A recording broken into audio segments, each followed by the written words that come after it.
Saya buka dulu ya. Bismillahirrahmanirrahim. Assalamualaikum warahmatullahi wabarakatuh. Alhamdulillahirrabbilalamin. Wassalatu wassalamu ala rasulillah. Nah, malam ini saya kedatangan lagi seorang pendeta. Pendeta. Namanya siapa, Pak Pendeta? Agustinus Ragil Wibowo. Agustinus Ragil Wibowo. Asli dari? Jogja. Jogja. Oke. Ini Pak Pendeta datang-datang udah bawa-bawa Bible nih. NIV. Nah, yang mana? Oh, nggak masuk. Sebentar Pak, sorry Pak, saya lihat ini. Jadi mau di sini ya? Dalam. Coba tes Pak. Coba Pak, tes Pak. Ya. Tes. Oh masuk. Mungkin karena di dalam jaket kali ya? Gini, pen. Ya udah situ aja. Udah aman audionya?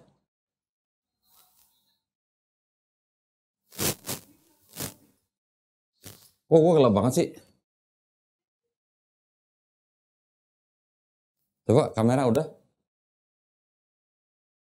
Audio tes, coba penonton mohon. Tes. Aman nggak Mel? Oke, nah jadi malam ini saya kedatangan pendeta lagi, namanya Pendeta Agustinus Ragil, siapa tadi Pak? Wibowo. Pak Pendeta ini udah datang bawa Bible. Nah ini bener, kalau bawa Bible tuh bener nih. Yang ini satu lagi nih, Bible ini juga NIV tuh ya. Kenapa? Hah?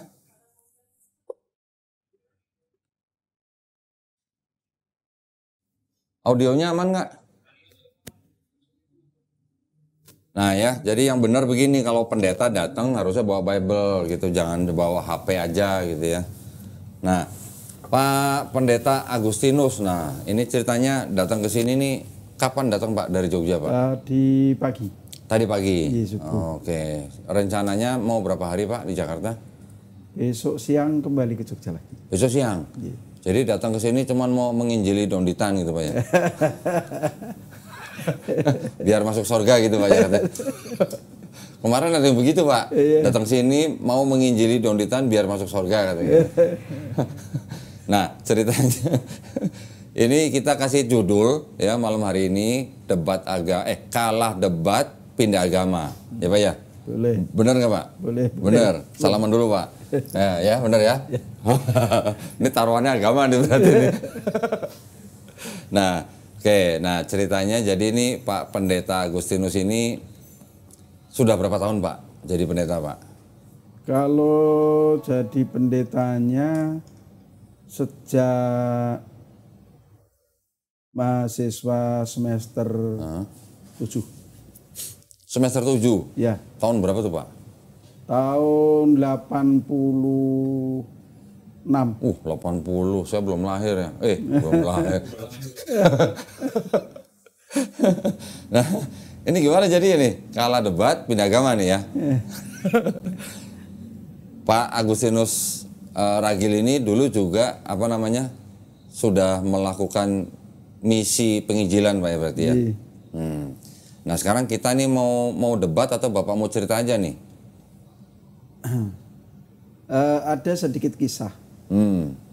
Tentang bagaimana kita mencari domba-domba yang sesat. Oh gitu.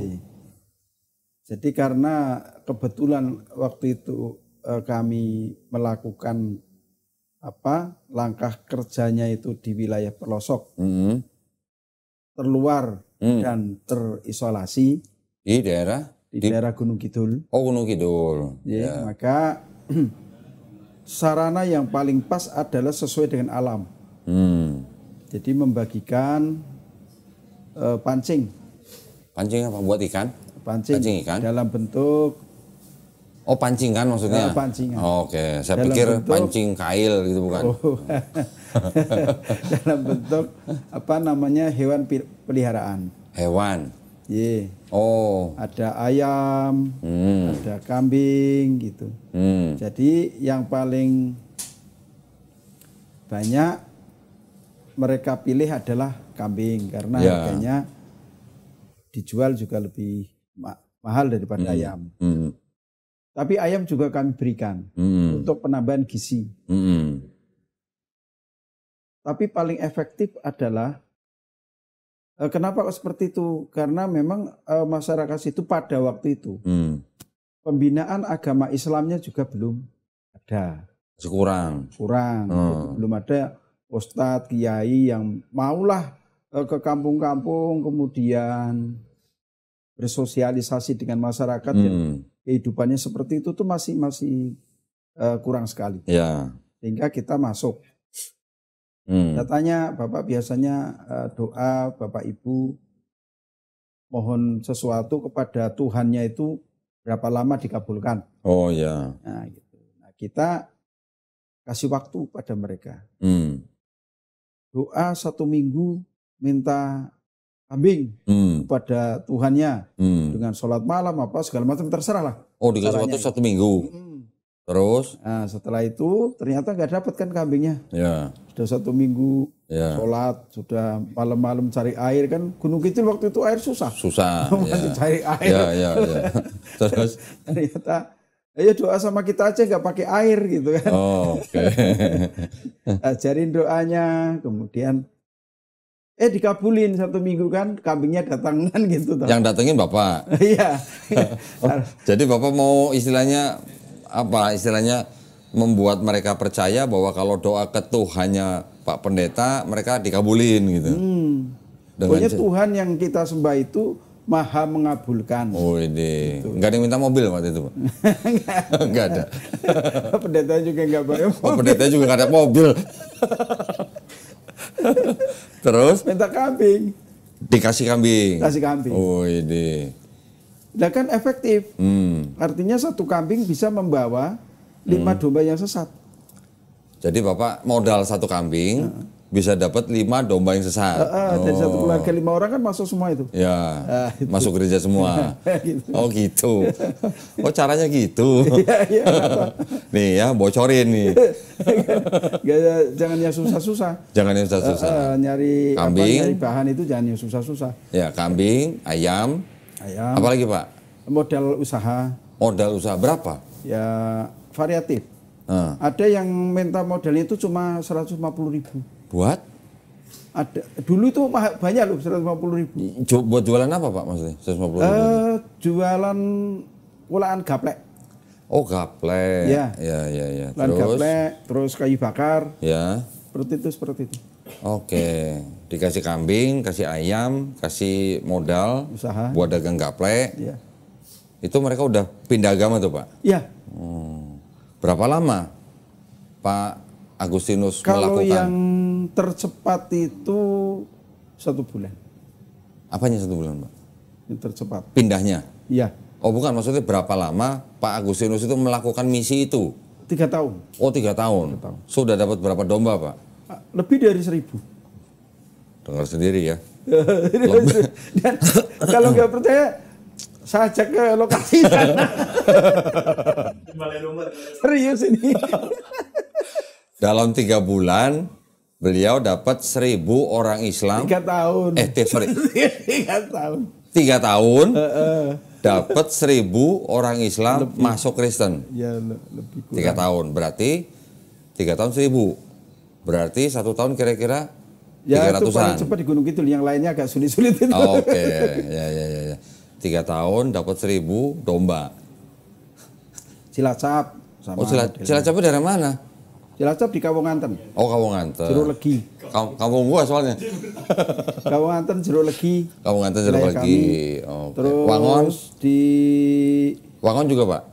Di Banyumas itu di Kalibagor, Kaliori, Sokaraja, kemudian Gedung Bandeng. Ya.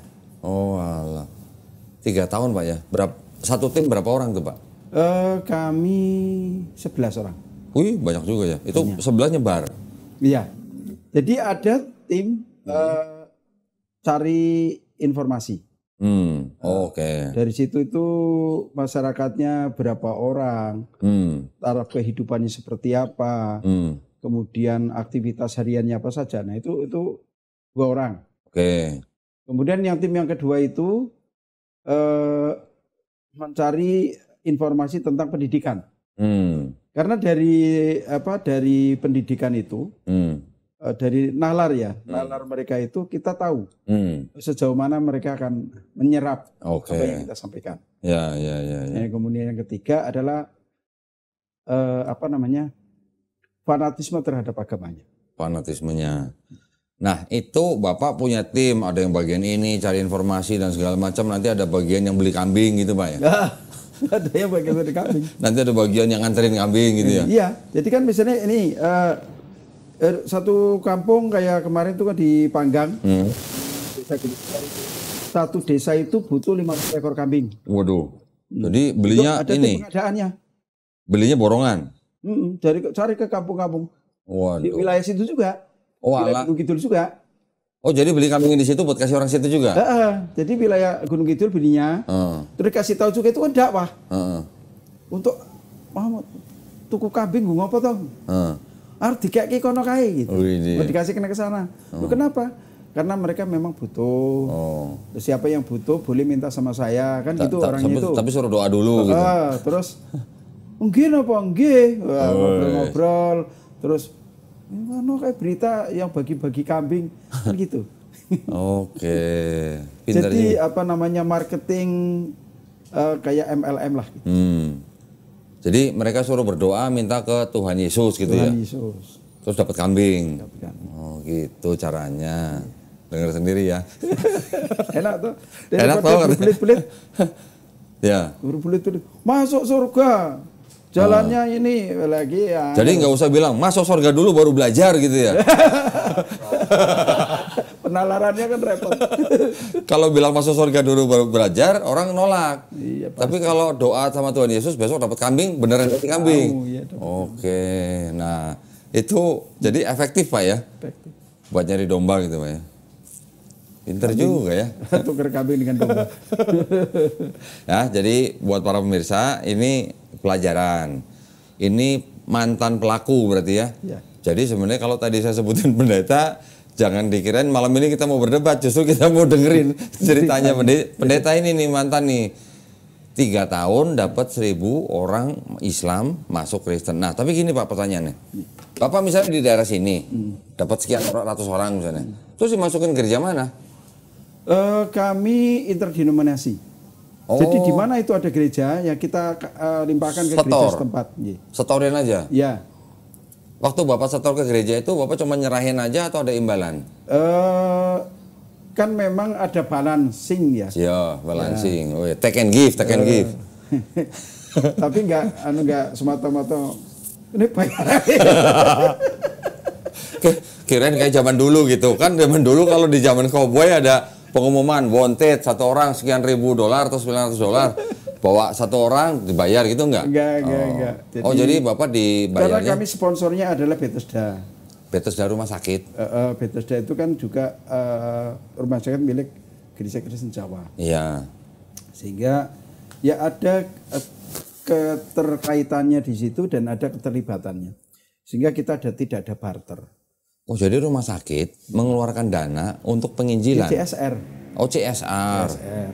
Jadi CSR-nya kan beli kambing. Iya. Tapi yang mau menyerahkan kambingnya itu saya. Oke. Dibagi-bagikan. Ada mesti dong ada syarat dan ketentuan dong. Iya dong, berlaku gitu. Itulah kira-kira. Oh begitu rupanya ya. CSR buat beli kambing, kasih ke orang-orang dalam tanda kutip miskin, ya, untuk dijadikan orang Kristen. Gembala. Oke. Loh, tapi gini Pak.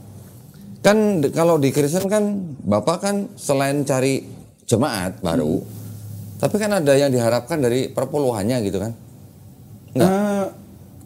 Kami waktu itu bertindak sebagai penginjil. Bukan sebagai gembala sidang. Nah setelah kan waktu itu saya masih mahasiswa, jadi belum menggembalakan sidang. Oke. Nah ada sebagian dari hasil kerja itu, rekrutmen itu, yang masuk ke gereja kami. Nah itulah yang diwajibkan setiap jamaah memberikan perpuluhan dan unduh-unduh. Apa Pak? Unduh-unduh. Unduh-unduh.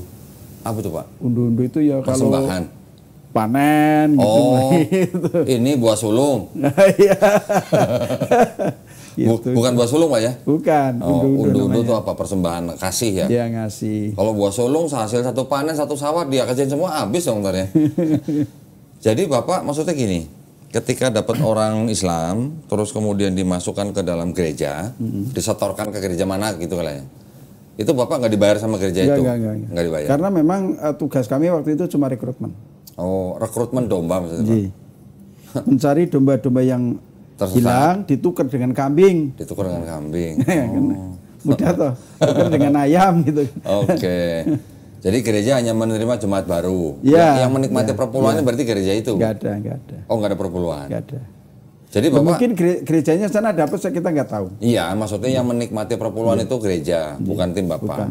Tim Bapak hanya bergerak atas dana CSR yang dikeluarkan oleh Bethesda. Rumah sakit Bethesda Pak ya? Bethesda ada dari Duta Wacana, pokoknya ya lembaga-lembaga Kristen. Pendidikan, lembaga-lembaga Kristen yang benefit itu memang memberikan CSR tidak langsung ke masyarakat, mesti melalui lembaga dakwah. Oh, tapi mereka tahu nggak Pak, itu CSR yang mereka keluarin itu Bapak gunakan untuk merekrut domba? Ya. Bethesdanya tahu nggak? Memang mereka tidak perlu tahu. Tidak perlu tahu. Pokoknya cuma ngeluarin CSR aja. Cuman harus lewat ada laporan. Laporan terbukti bahwa pembelian kambing sudah diberikan 10 ekor dengan harga 1 ekor 15.000 misalnya kan kali sekian ya udah ini. Udah. Bapak nggak lapor berapa orang Islam yang dikristenkan gitu. Ada fotonya diserahkan kambingnya ke orangnya itu sudah selesai. Iya, Bapak nggak lapor berapa orang Islam yang dikristenkan, Bapak nggak lapor. Menyampaikan, tapi saya nggak ngomong itu hasil tukar kambing. Iya, maksudnya nggak masuk laporan. Oh. Nah kebetulan kan laporannya gini, alhamdulillah, alhamdulillah. yang nerima kambing. Pokoknya alhamdulillah. Sekarang masuk Kristen kan gitu toh? Oh gitu ya. Pakai alhamdulillah. Terus? Ya puji Tuhan. Oh puji Tuhan. Ya. Puji Tuhan. Saudara-saudara kita yang kita kasih kambing, kita kasih modal usaha, sekarang masuk ke Kristen. Gara-gara dikasih kambing. Arahan dari CSR. Oke. Jadi modifikasi di lapangan. Nah, sampai sekarang masih ada nggak yang menggunakan trik-trik seperti itu, Pak? Kayaknya masih ada, cuma mungkin kalah canggih dengan saya. Oh gitu ya. Kalah canggihnya gimana? Dulu Bapak canggihnya gimana? Ya mereka mungkin sebelum datang ke situ dan dicurigai dulu. Oh gitu ya. Loh, bukannya mereka udah belajar mau kemanapun diterima gitu? Ya, memang belajar. Cuma permasalahannya sekarang kan era terbuka, sehingga untuk mengelabui orang begitu kayaknya nggak begitu. Tidak mudah. Nggak begitu mudah. Kalau dulu kan jangankan HP gitu, mau telepon aja satu kampung satu orang belum tentu punya. Oke. Terus gini, Pak Agustinus Ragil nih. Dulu setelah itu Bapak waktu bagi-bagi kambing masih mahasiswa. Setelah lulus terus jadi pendeta. Kemudian saya dilantik menjadi konsulen pendeta. Konsulen? Ya. Apa tuh Pak? Pendeta pembantu. Oh, pendeta pembantu di sebuah gereja. Di sebuah gereja. Gereja apa Pak? Gereja Metodis. Gereja Metodis di Jogja. Di Bandung. Oh di Bandung. Di Bandung. Bapak ini dulu STT-nya di mana? Saya di Merdeka. Merdeka mana? 28. Di Jakarta? Bandung. Di Bandung. Iya. Yang Advent itu? Bukan. Apa? Gereja Metodis. Enggak, STT-nya. Sebelahnya itu gereja Kristen Jawa. Itu gembalanya bapak saya. Oh, terus, bapaknya gembala. Terang aja. Sebelahnya Unpar. Nah, di belakang Unpar itulah saya gerejanya. Oke. Enggak, Bapak belajar di STT-nya STT mana? Saya Enaka Maranatha Bandung. Institut Maranatha. Agama Kristen Maranatha Bandung. Oke. Setelah lulus, Bapak jadi pendeta pembantu. Yes, jadi konsulen. Konsulen. Pendeta, bantu. Tabisanya pendeta muda. Oh, pendeta muda. Nah, setelah di Bandung 1 tahun, pindah ke Yogyakarta.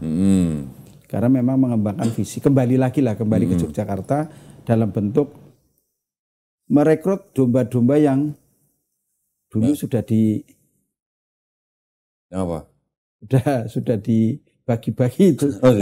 Sudah dibagi-bagi. Kumpulan lagi. Oh, jadi Bapak membangun jemaat sendiri Bangun jemaat sendiri. di Jogja. Bapak bikin gereja sendiri.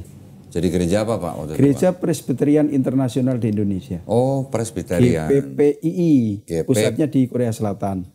GPPII. Oh, pusatnya malah di Korea Selatan. Korea Selatan. Pada waktu itu yang bawa adalah Pendeta Paul Pandochoi Dari Korea. dari Korea. Sama Chong Ban-sin. Yohanesin lah panggilannya. Itu dari mana? Dari Korea juga? Dari Korea. Oh. Mereka memang sengaja datang ke Indonesia mau buka gereja Iya. gitu? Terus Bapak dimodalin gitu? Ya dikatakan dimodalin, iya disponsorin lah. Disponsori, Kalau modalin tuh kayaknya kok kasar banget itu ya. Kayak bisnis saya dimodalin. Loh, tapi kan emang bisnis, Pak. Disponsorin. Iya. Bapak buka gereja, beli gedung gitu? Iya, beli tanah. Oh, beli tanah, bangun sendiri. Tanah, bangun ya. Terus akhirnya punya jemaat berapa, Pak? Waktu itu lebih dari 300. Jemaatnya? Ya. Masih ada sampai sekarang, Pak, gerejanya? Sebagian sudah masuk Islam lagi, sebagian sudah mati, sebagian masih ada. Oh, sebagian udah balik Islam? Sekarang sebagian sudah kembali ke Islam. Oke. Nah, kalau jenengan mampir ke rumah saya, ada tetangga saya yang sekarang sudah masuk Islam lagi. Oh gitu, yang dulu masuk Kristen gara-gara Bapak? Iya. Ada yang sudah meninggal, ada juga yang masih Kristen? Masih Kristen. Oke. Ada yang malah jujur maki-maki saya.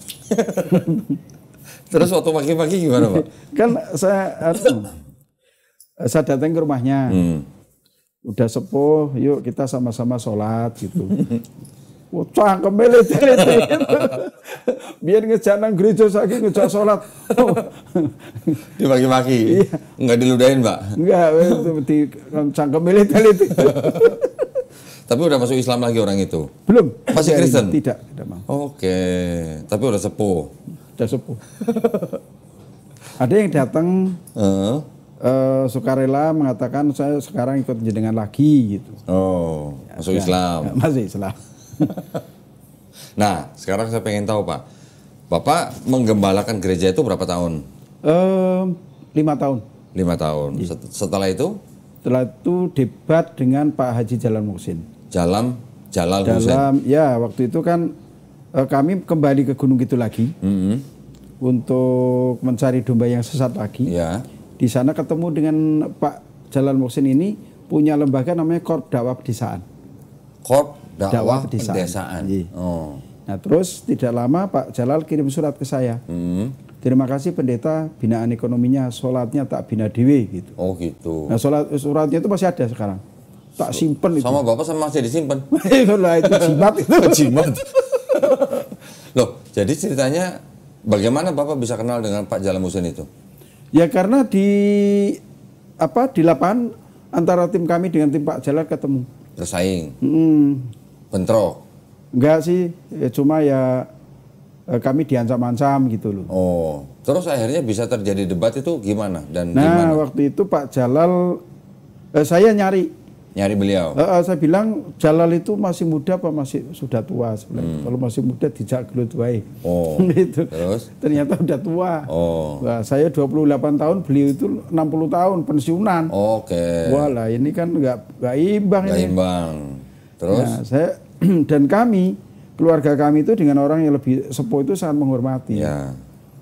Ya, terus setelah Bapak yang nantang beliau debat atau beliau yang ngajak Bapak debat? kita dialog, ngobrol ringan. Ketemu di rumahnya? Terus beliau mengatakan, Mas, ini aja kita dialog, nanti siapa yang kalah ikut yang menang. Oke. Oh serius Pak? Serius. Pikir saya tanya Pak Jalal latar belakangnya apa? Saya guru SD. Saya nggak nanya organisasi. Kalau dia tahu kalau saya tahu beliau itu ketua majelis tabligh PP Muhammadiyah, mungkin mikir juga saya kan. Nggak jadi. Jadi waktu debat Bapak nggak tahu. Walah. Terus jadi debatnya di mana? Di rumahnya beliau. Di rumah beliau. Dari jam berapa Pak? Ingat memang sengaja, ternyata beliau itu sengaja mengundang saya seminggu 3 kali supaya saya tidak naik ke Gunung Kidul. Oh gitu. Jadi strateginya luar biasa, lebih canggih dia dari saya. Oh iya, jadi Bapak ditahan gitu sama dia. Biar nggak ke Gunung Kidul gitu. Iya. Jadi seminggu 3 kali ke rumah beliau. Iya. Hanya untuk berdebat. Saya tidak ngeh kalau saya sebenarnya itu merupakan suatu pencekalan gitu, nggak ngerti saya.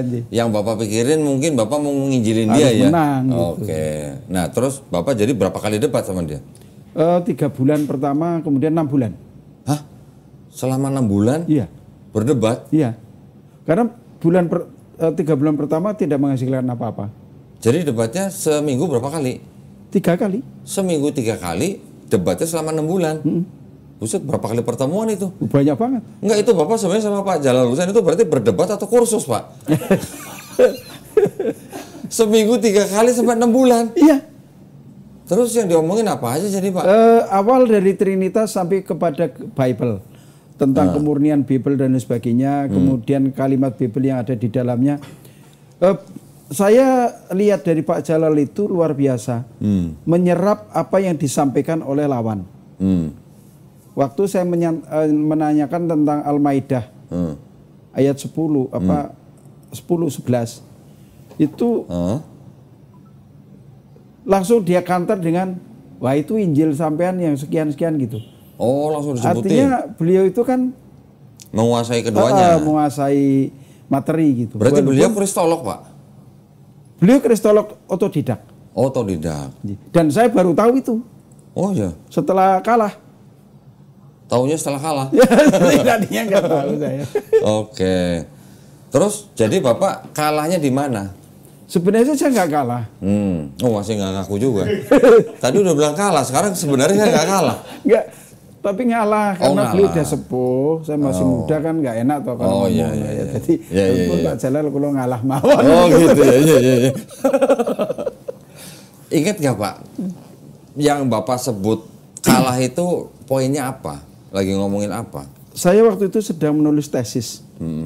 Oh, tesis untuk S2. Tentang Muhammad di dalam Taurat dan tentang Muhammad di dalam Taurat.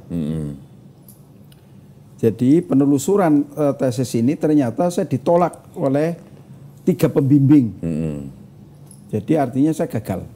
Ini Bapak nulis tesis lagi ngambil S2. S2. Di mana? Di STAAP Bandung. Di Bandung juga. Iya. Oh. Ditolak sama 3 pembimbing. Iya. Alasannya? Karena ini tidak sesuai dengan kaidah teologi. Ganti aja judul. Loh enggak, gimana ceritanya kok Bapak penginjil kok malah menulis Nabi Muhammad di dalam Taurat? Begini, saya terinspirasi paman saya itu mati dibunuh oleh komando jihad. Oh, terus? Jadi kalau saya menguasai isi ajaran-ajarannya itu kan, ajarannya Muhammad dan sebagainya kan, berarti saya bisa menguasai juga umat Islam itu. Loh enggak, tapi hubungannya apa Pak? Bapak menulis tesis Nabi Muhammad di dalam Taurat itu maksudnya Bapak meyakini di dalam Taurat ada Nabi Muhammad atau enggak ada? Enggak ada. Oh, jadi Bapak... saya ingin tahu tentang ajaran Muhammad sebenarnya seperti apa. Kalau sampai tega membunuh orang yang tidak bersalah. Waktu itu sebenarnya yang ada di dalam dalam benak saya. Waktu itu Bapak berpikir begitu. Oke, terus Bapak akhirnya dikalahkan oleh Pak Jalal Husain itu dalam poin apa, Pak? Ternyata apa yang saya angan-angankan kejahatan nggak ada gitu. Nggak ada. Oh, semuanya bisa dibantah. Ada, iya. Malah dibantah dari Bible Bapak sendiri malah. Gitu. Jadi ada beberapa Bible mengatakan ada bukunya. Akhirnya saya buat buku. Muhammad di dalam Taurat dan Injil. Oke. Karena itu ditolak, terus saya simpan. Terus saya ganti judul. Nah itu pada waktu itu salah satu koreksi tesis saya adalah bapaknya Yusuf Ismail itu, Al-Hadid. Oh, Pak Yusuf Ismail. Bilangnya gimana? Bapaknya beliau itu kan dulu asisten dosen pasca di STTAAP. Atau beliau yang koreksi ini. Dia dosen. Mengoreksi tesisnya Bapak. Ini kamu ganti aja judul. Oke. Terus? Saya nggak tahu kalau beliau juga masuk Islam. Iya. Ustadz Yusuf Ismail tahu saya. Ini ayahnya ya, ayahnya Ustadz Yusuf Ismail ya. Iya. Oke. Dan saya adik kelas beliau di Sending International Mission. Sending International Mission. Di mana itu Pak? Di Belanda. Ah, Bapak kuliah di Belanda? Iya. Adik kelasnya Pak itu? Adiknya Pak Rudi. Oh alah. Iya. Oh, terus jadi ketika Bapak sudah kalah debat, terus ngapain Pak? Pindah agama? Saya diusir. Enggak, tapi Bapak ketika sama Pak Jalal Hussein itu berarti setelah debat, terus Bapak langsung pindah agama atau gimana? Iya, waktu itu kan 3 bulan pertama tidak ada ending. Akhirnya Pak Jalal mengatakan pokoknya sopo sing kalah melu sing menang. Itu. Terus? Pikir saya ya aja gitu. Ternyata beliau sudah menyiapkan notaris. Waduh. Nah itu. Jadi saya kejebak yang kedua. Coba yang kedua. Oh, nyiapin notaris, Bapak langsung tanda tangan aja. Tanda tangan. Terus Bapak syahadat. Nah, setelah tidak ada ini kan tidak ada titik temu, dan saya mengakui dalam hati saya bahwa itu adalah kebenaran yang saya cari. Ya, saya mengatakan sama Pak Jalal, ini sebenarnya bukan masalah kalah menang. Penjenengan lebih sepuh sama si muda. Tentu saya lebih menghormati penjenengan. Saya ngalah aja. Ya. Ngalah tapi masuk Islam.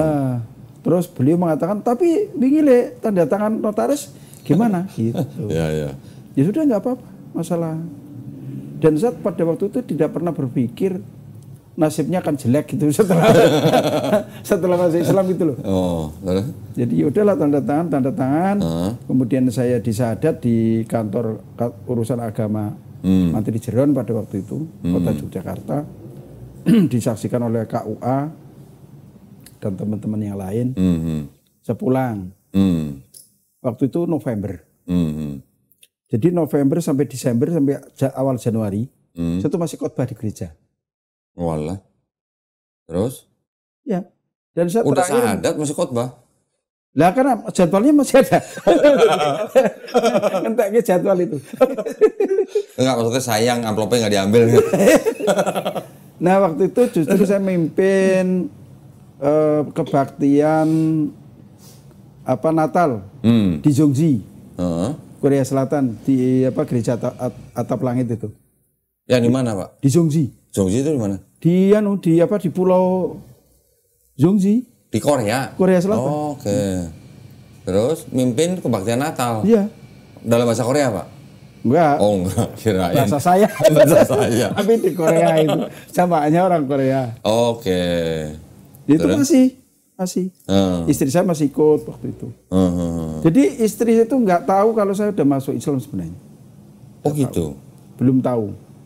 Nah setelah selesai itu Januari waktu itu Maret 94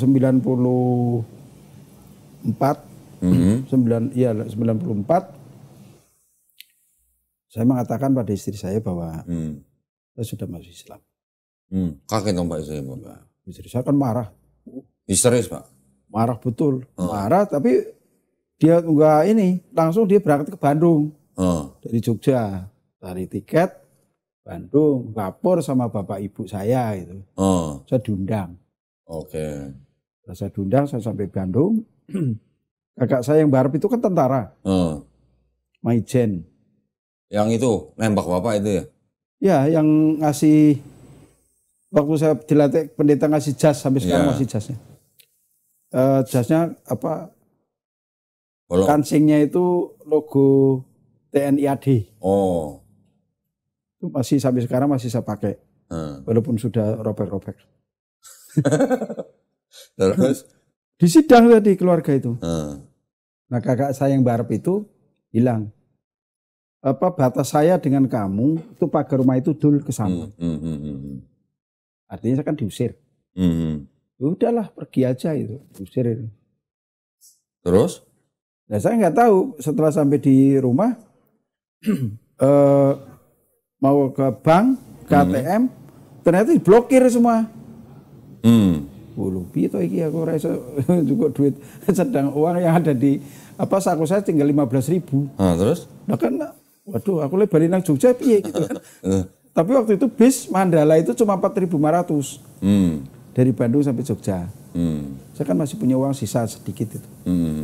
Sampai di Terminal Lumburharjo pagi mikir sama tinggal di mana.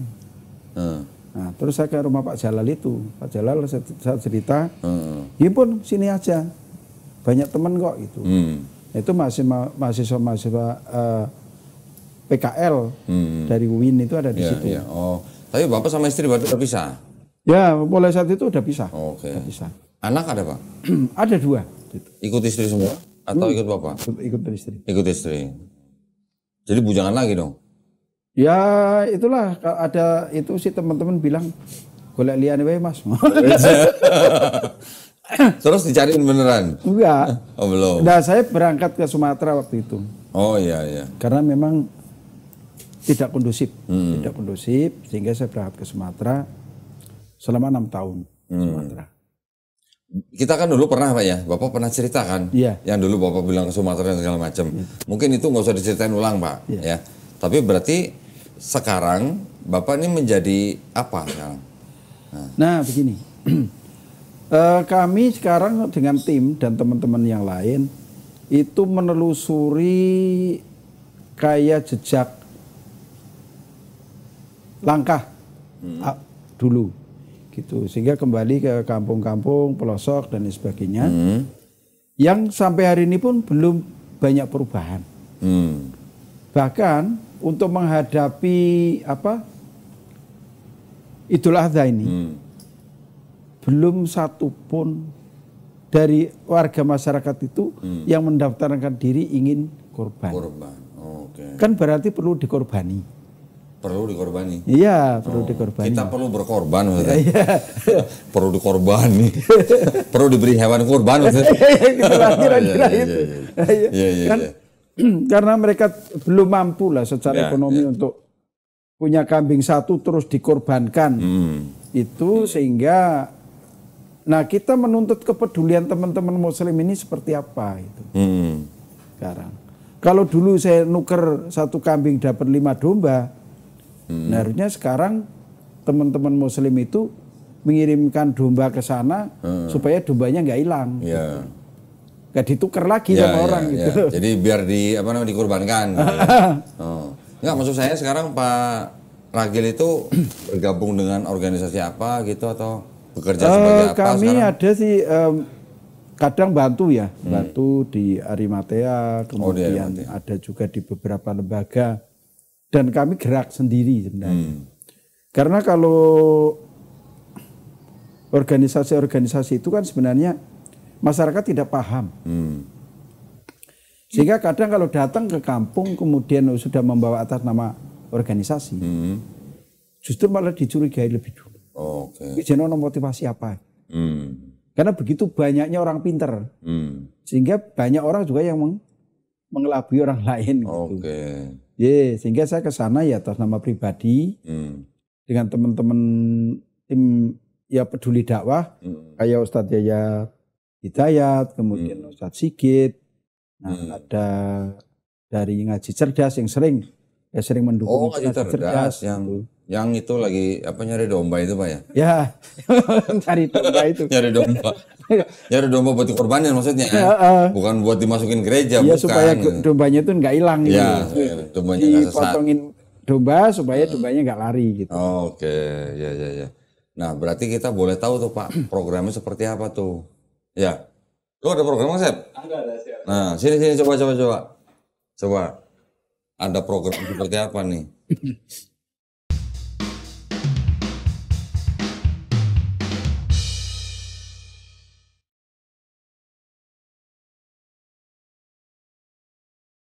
Nah, ini dia nih yang punya Ngaji Cerdas nih.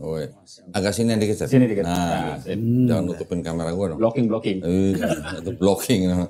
Gimana? Ngaji Cerdas ternyata juga punya program untuk kurban Idul Adha tahun 2025 ya? Ya, insya Allah. Programnya gimana coba nih? Ya, bismillah. Sebelumnya terima kasih kok sudah diberi ruang ya. Jadi tadi atas kita lihat story-nya Pak Ragil, beliau Masya Allah sepak terjangnya begitu dahsyat ya. Dengar merinding itu, kalau diceritain panjang luar biasa. Jadi atas kepedulian tadi kok, tadi tukar domba dengan kambing itu ya. Nah maka saya riset beberapa vendor, beberapa peternak ya di Nusantara. Alhamdulillah dapat nih dengan harga yang murah. Intinya penonton Kodondi, penonton ngaji cerdas bisa juga berkurban di tempatnya jajahan beliau nih. Oh, yang di itu Gunung Kidul. Gunung Kidul dipanggang ya Pak ya? Panggang, Rongkop, Tepus. Tuh ada beberapa 3 titik. desa tuh. Ada beberapa situ karena atas kepedulian tadi maka saya memberikan fasilitas lah memudahkan para penonton untuk juga ikut berkorban di sana. Dan insya Allah harga kambingnya juga nggak mahal. Jadi saya sebut boleh kok ya? Ya boleh lah. Ya insya Allah 1,9 juta. 1,9. Sudah disembelihkan, lalu kemudian dokumentasi, kemudian didistribusikan. Udah dicacah berarti? Udah dicacah. Semuanya. Udah dimasak juga? Oh belum dimasak. Orang udah dimasak, tinggal makan gitu Pak. Nanti kan akikah dong. nanti yang akan mapping Pak Ragil dan tim di sana karena sudah tahu mana yang wilayah mana yang akan didistribusikan di titik-titik itu ya Pak Pendeta. Dan insya Allah karena kita dapat harga murah kok. Jadi biaya operasionalnya juga lumayan tinggi karena ada minimum order untuk di beberapa titik. Nah, di titik yang disebutkan tadi minimal 50 ekor. Nah, per hari ini baru 17 ekor. Jadi terancam bisa jadi tidak jadi gitu. Lalu terus kalau nggak jadi yang udah 17 ya gimana? Bisa jadi nanti di refund. Dipulangkan. Tapi emang ngambilnya dari mana? Kok kita ada asosiasinya. Jadi saya dapat akses lah. Mereka punya asosiasi peternak domba begitu. Nanti bisa dilihat nanti kalau ada menghubungi Ngaji Cerdas, kita kirimkan videonya, bentuk-bentuk fisik kambingnya. Insya Allah bagi sahabat Ngaji Cerdas mungkin atau penontonnya Konoditan yang ingin ikut berkurban begitu ya kok ya, dan ingin tahu detailnya, nanti bisa menghubungi di nomor WA 0821 1315 5743. Insya Allah sampai H-2 Lebaran masih kita terima begitu. Ya mudah-mudahan sampai 50 ekor kok. Kalau nggak 50 ekor nggak jadi. Iya kita refund. Waduh. Karena kan jauh itu kirimannya ke Gunung Kidul Pak. Ya, dari mana ngambil barangnya? Di peternak di daerah Jogja juga Pak. Cuman kan nanti nggak semua dari situ 50. Kita ngambil dari berapa ekor kumpulkan baru kekirim ke sini. Gitu. Jadi 50 kambing untuk 3 desa itu. Ya insya Allah. 3 kecamatan. 3 kecamatan. Pokoknya 3 titik lah. Sebenarnya kita juga kan buka juga untuk Cianjur, yang untuk Ciranjang. Tapi insya Allah prioritaskan untuk ke Gunung Kidul dulu. Ya, jadi sekarang berarti Pak Ragil ini yang tadinya beli kambing ditukar domba untuk menjadikan orang Islam jadi orang Kristen. Sekarang beliau mencari kambing atau domba untuk dibagikan pada orang Islam, Pak ya? Alhamdulillah. Nanti beliau langsung yang mengawal di sana. Ya. Alhamdulillah. Bapak bekerja untuk mengumpulkan domba ini untuk para umat Islam di 3 kecamatan itu tadi bekerja sama dengan siapa? Arimatea. Ada sih Arimatea masuk. Tapi bukan berarti Arimatea yang kerja di sana. Jadi ya teman-teman peduli dakwah aja lah. Ya. Karena kalau saya sampaikan tadi kalau organisasi masuk di satu daerah itu tidak begitu diminati oleh masyarakat. Kecuali NU, Muhammadiyah, misalnya kayak gitu. Itu pun kalau mau masuknya di wilayah yang tidak tepat, misalnya Muhammadiyah masuk di wilayah NU, justru malah dicurigai. Seperti itu. Sehingga kita pribadi aja. Ya. Jadi targetnya sampai tanggal berapa pendaftaran? Ya, insya Allah sampai H-2. Tapi kalau bisa lebih cepat karena kan kami simultan lapor ke ini ya, ke vendornya untuk mencatat beberapa permintaan kambingnya. Tadi saya lupa nginfoin berat kambingnya itu 18 sampai 23 kilo. 18 sampai 23 kilo. Nah, itu minimalnya tuh nggak bisa dinego, Set? Ya terkait tadi kok, karena tadi pertanyaan kan kemarin ada yang komen itu harga segitu kayak nggak masuk akal begitu ya. Tadi kita lihat dari latar belakang beliau kan kepedulian. Jadi insya Allah karena harganya tipis, maka dikasih minimum order 50 ekor. Supaya kan nanti kirim kita pakai pick up, terus ada tim penyembelihan. Jadi sudah terima bersih kok, disembelihkan, mereka kirim tim. Jadi nanti Pak Ragil dan tim hanya membantu mendistribusikan. Kita cuma nunjukin tempat. Di kampung sana, musola sana, masjid sana. Iya. Jadi saya tidak dapat orderan kambingnya. Iya. Cuma menunjukin tempat aja. Jadi terima bersih kok. Dan alhamdulillah kan udah dapat seperti itu, maka dikasih harga murah. Ini kan kesempatan bagi teman-teman yang sudah berkorban. Ini bisa korbannya kedua kalinya, silahkan di sini. Kalau yang belum, ini waktu yang tepat. Selain berkorban, kita dapat pahala, itu juga banyak teman-teman kita, saudara-saudara kita. Membahagiakan orang lain. Betul, karena kan beliau head to head tuh di sana ya Pak ya. Mungkin saya tidak tahu nih di lapangan masih ada praktek misionaris atau gimana sih. Masih banyak. Ini kan masih ada Pak. Masih banyak. Sekarang Buddha, Hindu masuk. Nggak mau kalah ya Pak ya? Iya. Nah kita bina di kampung Buddha. Gitu. Iya. Iya. Ya, jadi sangat menarik sebenarnya. Pak Ragil ini yang dulunya mencari orang Islam dijadikan Kristen dengan bawa kambing, sekarang kebalikannya, Pak Ragil sekarang membawa domba untuk orang Islam di sana sebagai hewan kurban, Pak ya. Alhamdulillah. Ini mungkin caranya beliau nebus siar. Makanya saya nggak ada sapi. Jadi biar kambing aja, biar sesuai dengan histori beliau. Iya. Biar ingat terus dulu pernah bawa kambing ini. Masya Allah. Iya, ada lagi Pak? Saya kalau naik itu ditagih. Naik kemana? Ke Gunung Kidul. Kemarin saya ke sana sama Ustadz Yaya sama Ustadz Sigit ditagih. Ditagih kemana? Romo, hewan kurbannya pundi? Gitu. Panggilnya masih Romo ya Pak? Iya. Romo apa? Hewan kurbannya pundi. Mana hewan kurbannya? Iya. Masih ditagih coba. Masya Allah. Ini kan maksudnya kesempatan kok ya bagi dari jutaan penonton dan jutaan pengikut Eko-Doni maupun Ngaji Cerdas. Insya Allah ini kesempatan yang luar biasa menurut saya untuk sama-sama berdakwah. Kalau Eko-Doni dan kami semua yang di sini itu melalui media. Kemudian jihadnya orang yang berharta itu kan dengan hartanya begitu. Nah ini kesempatan, mangga silakan berjuang bareng-bareng, baik dengan Pak Ragil, dengan Eko-Doni atau kita semua. Insya Allah ini kesempatan yang tepat lah. Gitu. Ya. Jadi buat para pemirsa yang ingin atau yang belum ada kesempatan untuk menyalurkan hewan kurbannya, bisa menyalurkan lewat Ngaji Cerdas, ya.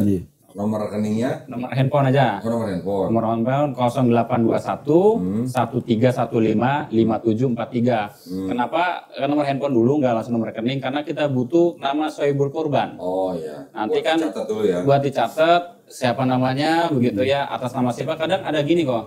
Ada dia untuk orang tuanya. Kadang dia untuk adiknya begitu. Kita butuh karena untuk dokumentasi. Karena nanti kan ada request juga bisa video call, insya Allah kita siapkan. Kalau sinyal di sana bagus ya Pak ya. Betul. Iya. Iya, bisa di live kan. Biasanya sih kita dokumentasikan kok. Kalau tahun kemarin kita di NTT. Cuman di NTT nggak terlalu banyak. Nah, insya Allah ini kan di Gunung Kidul. Jadi sekarang ternyata ada minimum quantity 50 kambing. 50 ekor ya. 50 ekor untuk 3 kecamatan ya Pak ya. 3 titik ya. Jadi yuk yang belum berpartisipasi masih bisa nyusul. Sekarang Kang Asep baru dapat berapa? 17. Jadi masih kurang 33. 30 ya. Lebih bagus. Lebih banyak lebih bagus. Satu kambingnya 1.900.000. 955.000. 5.000 mungkin buat beli plastik atau apalah gitu. 1.955.000. Iya, untuk Gunung Kidul. Kalau Cianjur 7.950 aja. Beda goceng berarti. Beda goceng. Karena kan Gunung Kidul agak ini ya bedanya ya. Agak susah ya. Susah. Nanti bisa dicek aja di Google Map itu Panggang gitu ya. Dari Panggangnya. Panggang, kemudian Tepus, kemudian Karangmojo dan Rongkop. Nanti bisa dicek aja di Google Map seperti apa tuh jalurnya. Gitu. Nanti saya ulang lagi nomor handphonenya kok ya. Iya, silakan. Di 0821 13 15 5743. Insya Allah via chat WA saja. Ya. Jadi, stop. Nggak boleh ngomong WA. Waduh. Gua sebut lagi. AW. Oke. Banyak aturan ya kalau di TikTok ya. Ya, jadi gitu ya buat para pemirsa yang mau berpartisipasi segera menghubungi ya tadi nomor yang dibacakan oleh Kang Asep. Mudah-mudahan masih ada kesempatan untuk berkorban tahun ini bisa membahagiakan orang-orang yang memang membutuhkan. Ya. Itu aja, Pak Ragil. Matur suwun sangat, Pak. Jadi gara-gara kalah debat pindah agama. Nah, ini contohnya. Sesuai dengan judulnya berarti. Dengan guru SD pula, dengan guru SD. Jangan masuk surga dulu. Jangan masuk surga dulu baru belajar. Alhamdulillah, terima kasih banyak Pak Ragil, Asep, Kang Asep ya. Mudah-mudahan program ini bisa berjalan dengan lancar, memenuhi kuota minimal. Insya Allah ya, mudah-mudahan. Amin. Diuji.